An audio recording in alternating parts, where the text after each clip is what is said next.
पत्रकार बंधुओं, पत्रकार भाइयों इसलिए बोलता हूं कि हम भी आपके बिरादरी के लोग हैं। पत्रकार में भी कार लगता है और कलाकार में भी कार ही लगता है। पीछे जो आप देख रहे हैं उगना इंटरटेनमेंट, इससे बड़ा हमारा इमोशनल रिश्ता है। उगना मतलब भगवान शिव। बाबा विद्यापति के जीवन में भगवान शिव जब उनके यहाँ नौकर के रूप में आए थे तो उनका नाम उगना ही था। और मेरा इससे इमोशनल उगना इंटरटेनमेंट से लगाव इसलिए है कि आज से 19 साल पहले जब मैं मुंबई आया था तो कलाकार लोग कार्ड बनाने सिंटा में और कहीं जाते थे, और मैं जीवन में पहली बार कार्ड बनाने कलाकार का नहीं गया था, कार्ड बनाने प्रोड्यूसर का गया था एमपीटीटी में। और ये उगना इंटरटेनमेंट तब मैंने इसको वहाँ रजिस्टर्ड करवाया था। और उगना इंटरटेनमेंट से ऐसा लगाव था मेरा कि मैंने अपने जीवन में सबसे पहली जो एक फिल्म बनाई उगना रे मोर कते गला, हिंदी में हे भोलेनाथ, जो फिल्म बनाई और फिल्म काफ़ी हमारी भोलेनाथ की कृपा से बड़ी प्रसिद्धि पाई। यहाँ तक कि गुजरात में उस समय हमारे मुख्यमंत्री नरेंद्र भाई मोदी हुआ करते थे, जिन्होंने गुजरात में इसको टैक्स फ्री भी किया। उन्होंने खुद भी फिल्म देखी थी और उस फिल्म को देखने के बाद 1 लाख लोगों के बीच में सूरत में उन्होंने मुझे मिथिला का पाग पहना के सम्मानित भी किया था। और आज वही उगना इंटरटेनमेंट एक कलाकार के रूप में मुझे स्थापित किया था। उस समय आप सभी को पता है कि मैंने जितने भी धारावाहिक किए, जितने भी शोज किए, जितने भी फिल्में की, अभी हमारी हाल में एक फिल्म आई थी शमशेरा, संजय दत्त रणबीर कपूर के साथ। अभी एक और फिल्म आ रही है धर्मा प्रोडक्शन का, रॉकी रानी की प्रेम कहानी, आलिया भट्ट और रणवीर सिंह जया बच्चन के साथ। और फिर से मैं एक शुरुआत किया हूँ। और ये जो शॉर्ट फिल्म, कहने के लिए शॉर्ट फिल्म है, इसकी सारी शूटिंग मैं लखनऊ में कर रहा हूँ। लखनऊ में करने का मात्र मेरा एक मकसद है, वहाँ की संस्कृति, वहाँ का जो रहन सहन है, आज के समय का जो लखनऊ है। अभी मैं लखनऊ गया था तो मैंने देखा कि हर जगह लिखा था कि आप मुस्कुराइए क्योंकि आप लखनऊ में हैं। और हम लोग ठहाका लगाते थे कि हम मुस्कुराएंगे नहीं भाई। जब यहाँ लिखा है कि आप मुस्कुराइए, आप लखनऊ में, हमारे साथ हमारे बगल में राकेश पासवान जी बैठे हैं। इतिहास गवाह है कि इन्होंने जितने हिट शोज दिए टेलीविज़न में, अफसर बिटिया हो, भाग्य विधाता हो, एक घर बनाऊंगा, बाबा ऐसो बर ढूंढो, लुटेरी दुल्हन, सारे शोज इनके बड़े हिट रहे। अभी बिट्टी बिजनेस वाली, जिसमें मैं मुख्य विलेन भी था, इन्होंने ही पटकथा लिखी है। और मुझे अपने मित्र पे, अपने दोस्त पे गुमान है, कॉन्फिडेंट हूँ मैं कि राकेश पासवान अगर अपने दिल से कोई चीज़ लिखता है तो जब वो पर्दे पे आती है तो वो एक भूचाल करती है। आपने देखा, नाम मैं रिवील नहीं करूँगा कि वो क्या नाम लिखा हुआ है, लेकिन उसके नीचे जो टाइगर्स लिखा हुआ है उससे आपको ये ज़रूर पता चलेगा कि आने वाली फिल्म, जो शॉर्ट फिल्म है, ये क्या करामत करने वाली है। मुझे सबसे ज़्यादा खुशी है कि इन दिनों में ब्लिट्स एक पेपर है, एक मैगजीन है, जिसका मैं ब्रांड एम्बेसडर भी हूँ। और ये मेरी खुशकिस्मती है कि मेरे बगल में हमारे उसी ब्लिट्स के चेयरमैन साहब बैठे हैं। इधर श्याम बीर जी, जब शिपिंग की बात होती है तो टांगड़ शिपिंग का नाम आता है, ठाकुर जी के भक्त हैं। ये भी वही कहते हैं जो मैं कहता हूँ, करते हो तुमरे बाबा मेरा नाम हो रहा है, मेरी आपकी कृपा से सब काम हो रहा है। तो ये भी ठाकुर जी के लिए वही कहते हैं। मेरे बगल में राकेश जी से परिचय हो गया, ये बोहरा साहब, इनको आप देखिए, जब से इनसे मैं मिला हूँ पहले मुझे लगता था कि अब मैं बूढ़ा हो रहा हूँ क्या, क्योंकि 60 साल उम्र हो गई थी। लेकिन जैसे ही इनसे मिला मुझे अचानक फील होने लगा कि मैं तो अभी 35 ईयर्स का हूँ। जब हमारे गार्जियन 80-81 साल के उम्र में वो एनर्जी लेके काम करते हैं, आपने देखा कितना सीढ़ी था, फिर ये देखिए फर्स्ट क्लास आए। ये इनसे मैं रोज सीखता हूँ और मैं बड़ा सौभाग्यशाली हूँ। मैं कहता हूँ भोलेनाथ को कि भोलेनाथ ऐसे लोगों से आपने मुझे जोड़ा है कि जो मुझे हमेशा एनर्जी देता है। उसके बगल में हमारे डायरेक्टर साहब यश मिश्रा जी हैं, इनके भी एक से कई सारे इंटरनेशनल और नेशनल अवार्ड उन्होंने लिए। ये मेरा सौभाग्य है कि आज उगना एंटरटेनमेंट, जब मैं उस समय उगना एंटरटेनमेंट के लिए फिल्म का ऐसे ही मुहूर्त किया था तो किया था ये हरे रामा हरे कृष्णा मंदिर जुहू में, और 3 दिन तक लगातार मैं पूनम ढिल्लों जी के पास गया था कि मेरी बड़ी दिल इच्छा है कि मैं बचपन से ही आपका फिल्म देखता हूँ, मैं भी एक फिल्म बना रहा हूँ, तो आप मेरे मुहूर्त में आइए। वो खुद चल के आई थी और आज देखिए उन्हीं का मतलब ईश्वर का ऐसा आशीर्वाद है। इतने महान हस्तियों के बीच में हमारे एक मित्र संजय सिंह जी हैं, जिनके बारे में बिहार में भी लोग कहता है कि दोनों मेले में बिछड़ गया था दोनों भाई, वैसे ही लगते भी हैं। आप गौर से देखेंगे तो आज हम दोनों का फोटो भी वायरल हो रहा है। साथ में हमारे राव साहब हैं, जो कभी किसी समय में प्रशासनिक पदाधिकारी हुआ करते थे, ब्यूरोक्रेसी में थे। ये अलग बात है, जीवन को और बढ़िया दिशा देने के लिए उन्होंने VRS लिया। हमारे बोरा साहब और तमाम जो लोग, ये मंजू बरोट हो, चाहे नीलम तिवारी हो, चाहे ये पिंकी हो, हमारी देखिए चंडीगढ़ से भी हमारी गेस्ट आए हैं। तो मतलब ये हमारा सौभाग्य है, और इसी सौभाग्य के बीच में आप तमाम पत्रकार बंधु, इसमें जितने भी पत्रकार हैं, मुझे लगता है इसमें सब लोग हमारे साथ 7-8-10 साल से काम कर रहे हैं। रितेश पाठक जी ने देखा है कि जब गरीबों की बस्ती की बात होती है तो मैं कैसे पागलों की तरह काम किया। अभी सरलीन चोपड़ा जी ने जो वहाँ अभी हमारे साथ प्रेस कॉन्फ्रेंस उन्होंने जब ये कहा साजिद खान की बात, तो मुझे आज भी पता है, पत्रकार को भी बंधु को पता है कि जब वो केस चला था तो मैं साजिद खान का क्या हालत किया था, घर से निकलना बंद कर दिया था।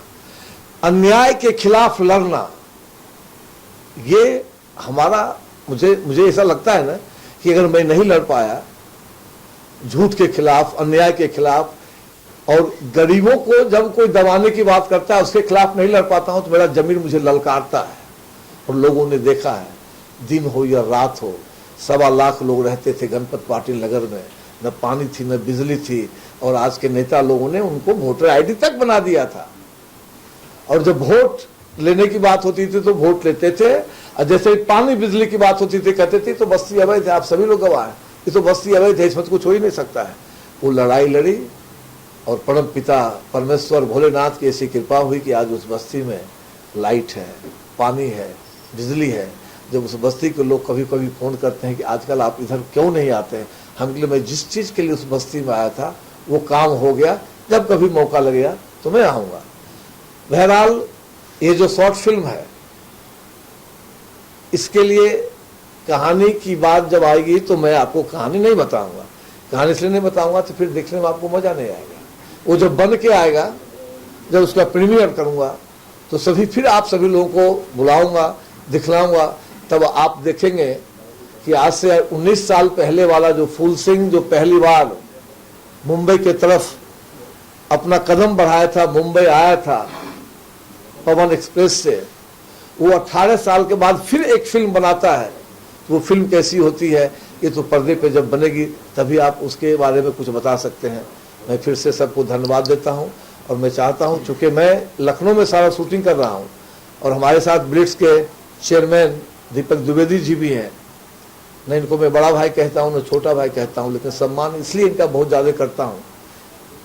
इस व्यक्ति ने भी मतलब गोल्ड मेडलिस्ट, लखनऊ यूनिवर्सिटी का एक प्रोफेसर अचानक अपनी नौकरी छोड़ता है और एक ऐसे क्षेत्र में आता है जिसको पत्रकारिता क्षेत्र कहते हैं, और आज 1942 की वो पत्रिका जिसे ब्लिट्स कहते हैं, फिर से उन्होंने जो एक आयाम दिया है ब्लिट्स को, मैं उनको बहुत बहुत धन्यवाद देता हूं।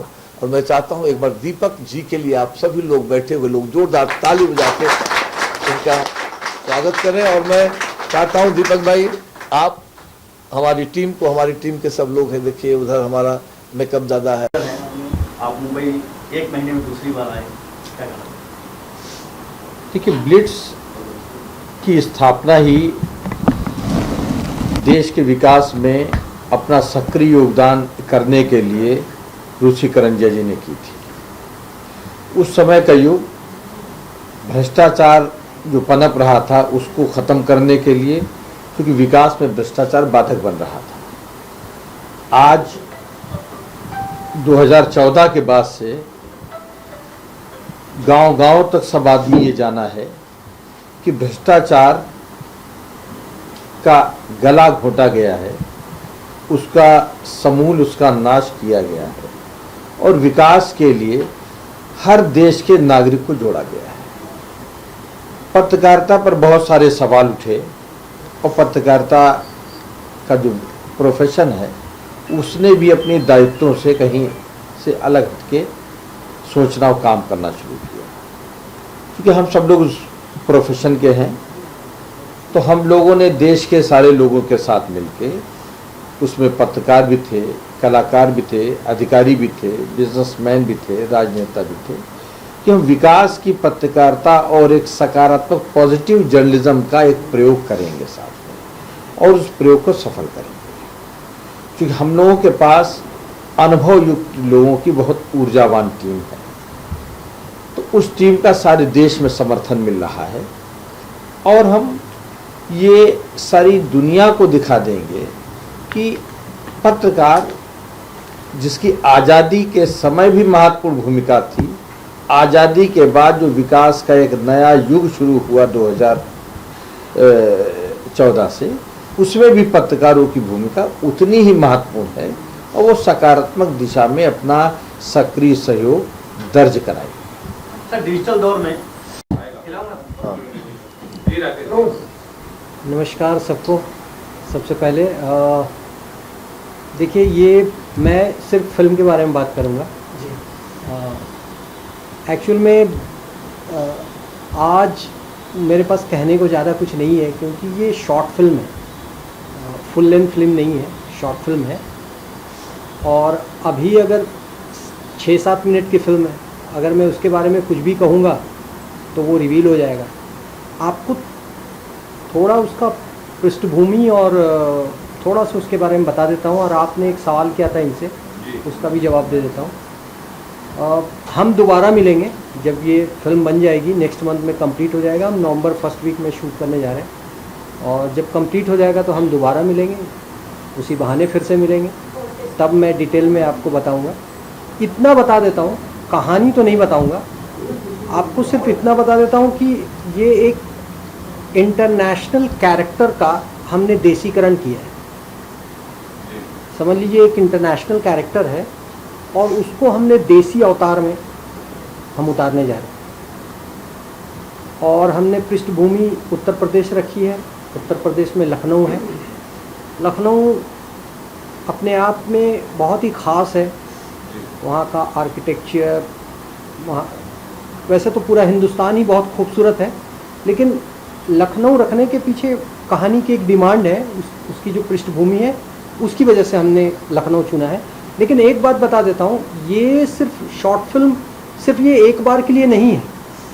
जैसे वैसे मेरा बैकग्राउंड तो मैं सीरियल्स बनाते आया हूँ, तो जैसे सीरियल्स में धारावाहिक में हर बार अलग अलग कड़ी होती है, तो इसमें भी आपको अलग अलग कड़ी नज़र आएगा। ये जब हम पहला बना लेंगे तो रुकेंगे नहीं। इसमें हाँ, इसके 3 कैरेक्टर्स वही रहेंगे, और लेकिन हर बार कहानियाँ चेंज होती रहेंगी, तो अलग अलग कड़ी आएगा आपको दिखाई देगा। जब पहला आप देख लेंगे तो आपको समझ में आएगा कि किस लाइन पे हम लोग बात कर रहे हैं। तो हो सकता है इस बार हमने लखनऊ किया है, अगली बार हम कहीं और करेंगे। कैरेक्टर यही 3 रहेंगे, लेकिन कहानी, कथा और उसकी पृष्ठभूमि चेंज होते रहेगी। एक ये है। आपका जो सवाल था कि बायोग्राफी नहीं है इनका, क्योंकि 6-7 मिनट की फिल्म में बायोग्राफी नहीं बता सकते आप। हाँ, एक बात ज़रूर है जो आपने उससे मिलता जुलता, एक रियल हीरो की कहानी जरूर मिलेगी इसमें। रियल हीरो तो नहीं है, फिक्शन कहानी है। लेकिन इनका जो जैसे ये सार्वजनिक जीवन में है, जो जिस तरह का ये कार्य करते हैं, उसकी थोड़ी सी झलक आपको उस फिल्म में जरूर दिखाई देगी। वो फिक्शन रूप में ही है लेकिन वो थोड़ा सा झलक दिखाई देगा। तो मैं बायोग्राफी नहीं बोल रहा हूँ उसको, लेकिन उसकी झलक आपको जरूर दिखाई देगा। तो थोड़ा सा इंतज़ार करिए, नवंबर में हम लोग दोबारा मिलेंगे जब फिल्म कंप्लीट हो जाएगी। एक्चुअल में मैं आज सहज नहीं था मिलने के लिए, क्योंकि सहज इसलिए नहीं, ऐसा नहीं कि मिलना नहीं चाहता था, लेकिन मैं कुछ कह नहीं पाऊँगा, मैं जानता था ज़्यादा कुछ कह नहीं पाऊँगा। तो जब हम दोबारा मिलेंगे, हम आपको फिल्म दिखाएंगे, तब बातचीत करने के लिए ज़्यादा कुछ होगा। इनफैक्ट जब फिल्म बन जाएगी तब आपके भी बहुत सारे सवाल होंगे और आप ज़्यादा तब तसल्ली से बात हो पाएगी। राकेश जी, आपसे अपने सवाल